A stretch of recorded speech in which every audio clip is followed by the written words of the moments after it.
Morning दोस्तों, कैसे हो आप सब। मैं अंजनी कुमार, एक सर्विसमैन बैंकर। होप आप सब अच्छे होंगे। और आज मैं किसी की क्वेरी नहीं ले रहा हूँ। एक्चुअली मेरे कॉन्टैक्ट लिस्ट में एक जूनियर एसोसिएट थे, उन्होंने व्हाट्सएप पे मैसेज किया। मीन्स उनकी 2 इयर्स ऑफ सर्विस लगभग हो गई हैं, ठीक है। तो कि sir I want overdraft facility, personal loan, और मुझे कितना अमाउंट तक मिल सकता है। मेरी शादी है, I want 5 to 6 lakh rupees.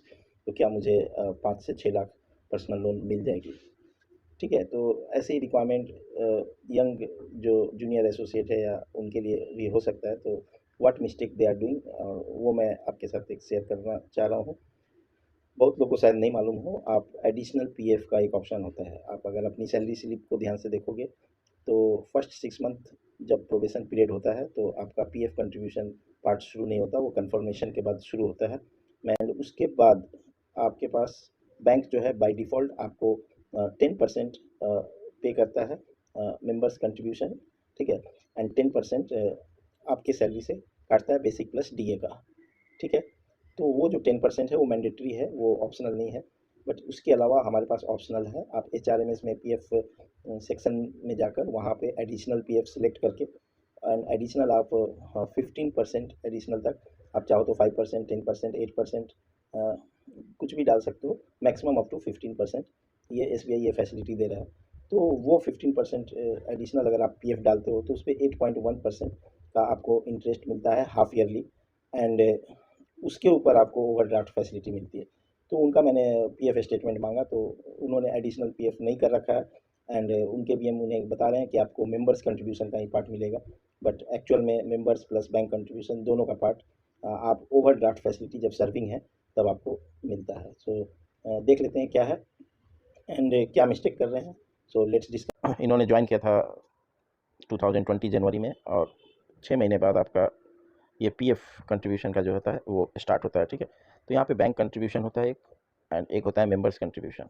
ध्यान से देखिए तो अमाउंट इक्वल है। अगर आप मंथ वाइज जाओगे, ये मैंने लास्ट फ्यू मंथ्स का लिया है, फरवरी 23, मार्च, फिर अप्रैल, मई 23 इन्होंने शेयर किया है, ठीक है। तो यहाँ पे आप जो अमाउंट कंट्रीब्यूशन है बैंक का, सेम यहाँ पे कंट्रीब्यूशन है मेंबर्स का। तो यहाँ पे न्यू जूनियर एसोसिएट जो है वो गलती कर रहे हैं।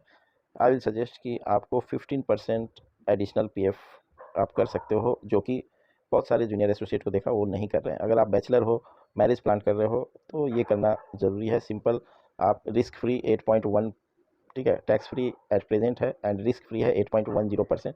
और इसी पे आपको स्टाफ लोन मिलेगा, पर्सनल लोन जो बैंक देगी after completing 2 years of service. इसमें आपके कितने पैसे हैं, तो जो भी आपका मेंबर्स कंट्रीब्यूशन है प्लस बैंक कंट्रीब्यूशन है, मैक्सिमम उसी अमाउंट पे आपको लोन मिलेगा। तो बैंक कंट्रीब्यूशन आप नहीं चेंज कर सकते, मेंबर्स कंट्रीब्यूशन आप जरूर 15% से इंक्रीज़ करोगे तो ये 2.5 गुना हो जाएगा यहाँ पे, ठीक है। मैं अपना केस दिखाता हूँ। चलिए, यहाँ आप ध्यान से देख सकते हो, ये अंजनी कुमार, ठीक है।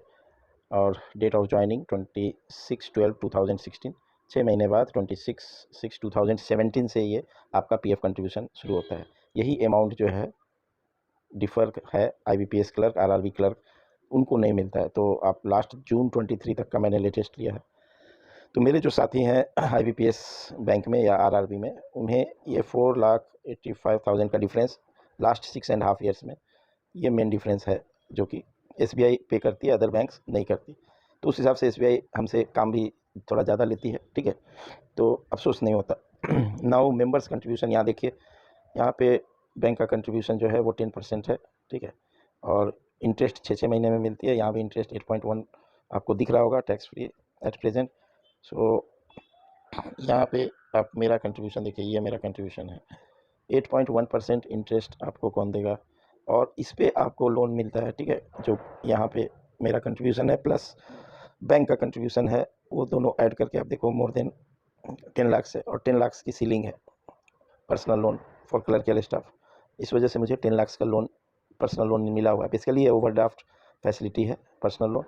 आप जितना यूज़ करोगे, जैसे क्रेडिट कार्ड में होता है, आप जितने अमाउंट यूज़ करोगे उतने का आप इंटरेस्ट पे करोगे, कुछ इस प्रकार है, ठीक है। सैलरी जो है आप मोस्ट ऑफ द बैंकर्स की उनके ओडी अकाउंट, ओवरड्राफ्ट अकाउंट, इसी अकाउंट में जो पर्सनल लोन ओडी अकाउंट के नाम पे लेते हैं, उसी में मोस्ट ऑफ द स्टाफ की सैलरी बाद में हो जाती है, ठीक है। इनिशियल सैलरी आपको रहेगी आपका सेविंग अकाउंट में, बट बाद में ये सभी।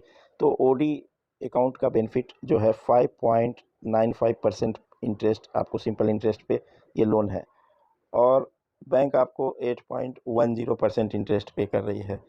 तो why not to invest additional 15%। नए जूनियर एसोसिएट है, जैसे वो कंफर्म होंगे वो इस बात पे ध्यान देंगे कि वो एडिशनल पीएफ कट करे। कल को आपको घर के लिए डाउन पेमेंट की ज़रूरत हो, सेल्फ मैरिज की ज़रूरत हो, हर जगह आपको एक लमसम अमाउंट रहेगा, एंड उस पे आपको overdraft facilities after 2 years of service आपको मिलेगी, जो आपके पीएफ अकाउंट में है। So this was the information for today.